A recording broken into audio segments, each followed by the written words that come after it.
Assalamualaikum warahmatullahi wabarakatuh. Nama saya Nanda Amelia Putri dari kelas TI 23B, Prodi Teknik Industri.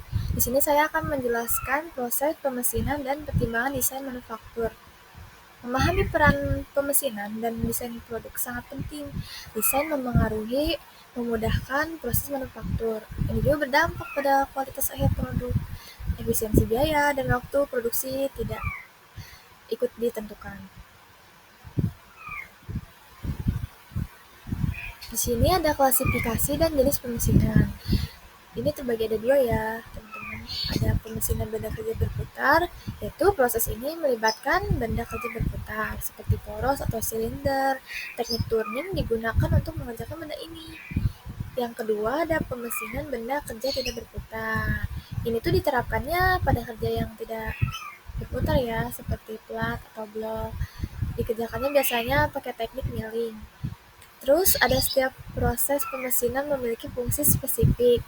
Ada 4. Yang pertama ada turning, membentuk permukaan silindris atau kerucut. Yang kedua ada drilling, membuat lubang pada benda kerja. Yang ketiga ada milling, meratakan permukaan bentuk slot atau kontur kompleks. Yang terakhir proses pemesinan lainnya termasuk boring, sawing, broaching.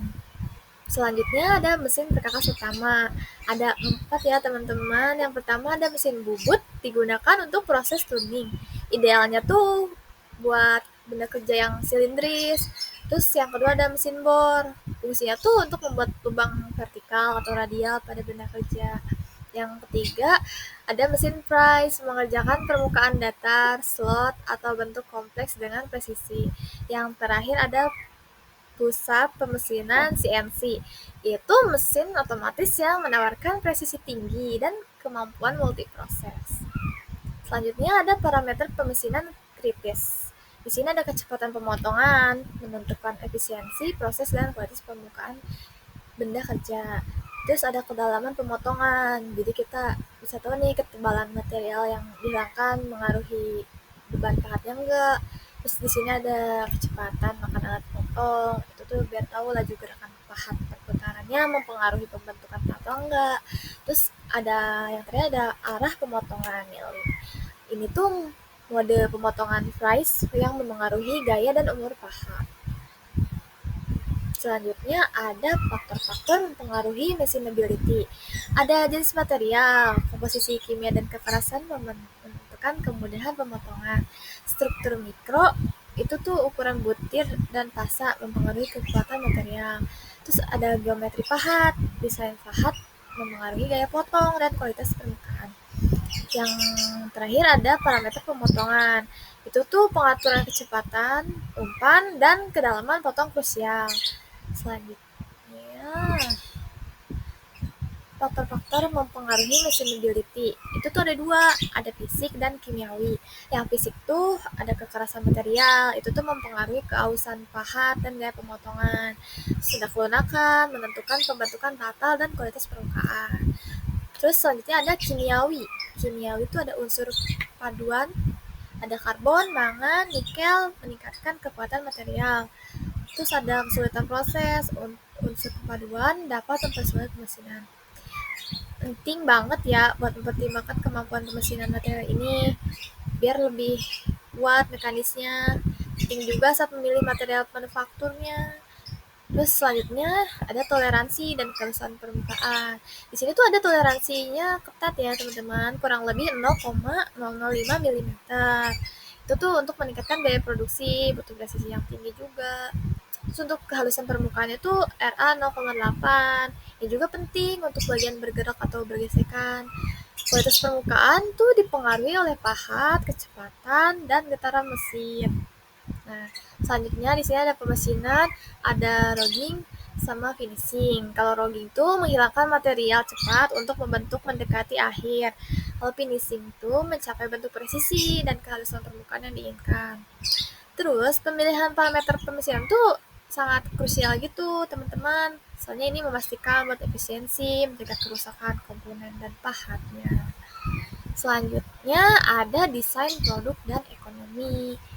Nah, di sini ada 3. Yang pertama, manfaat komponen standar. Ini tuh menggunakan ukuran dan komponen yang standar. Nah, yang kedua ada desain untuk kemudahan manufaktur. Ini buat menyederhanakan proses produksi, mengurangi langkah-langkah kompleks, dan seterusnya. Terus yang ketiga, hindari sudut tajam dan fitur yang rumit. Jadi sudut tajam tuh harus kayak bener-bener detail gitu teman-teman, karena rumit banget untuk meningkatkan kausan pahatnya, biar memperpanjang waktu pemesinannya juga, meningkatkan biayanya. Terus di sini ada cairan pendingin dalam pemesinan. Ini juga penting banget teman-teman. Ini perannya krusial banget dalam proses pemesinan.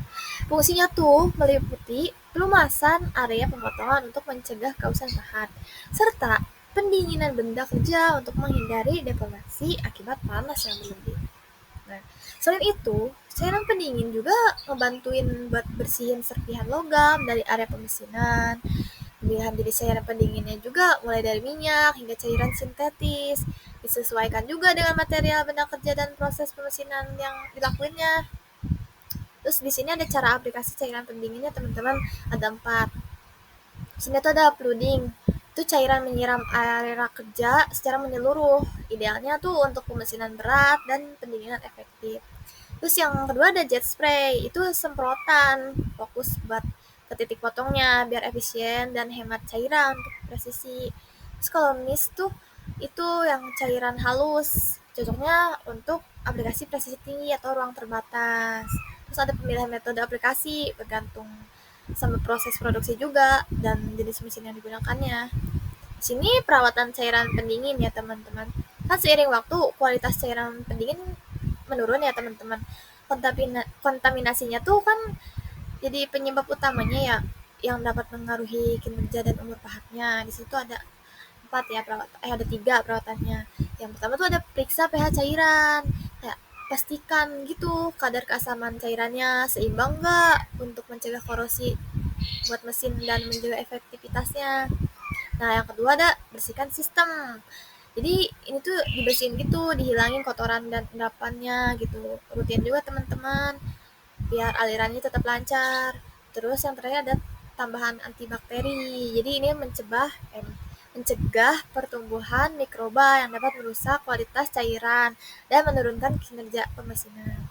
Cairan pendingin yang udah nggak layak tuh harus dibuang, soalnya biar aman. Terus biar sesuai juga sama peraturan lingkungan yang berlakunya.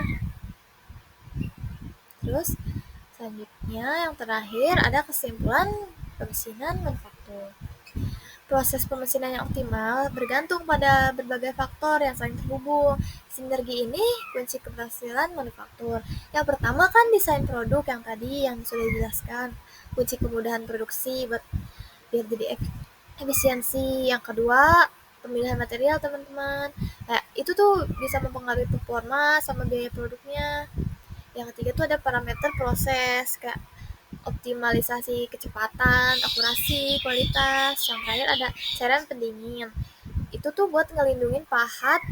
Jadi ya mendinginkan benda kerjanya.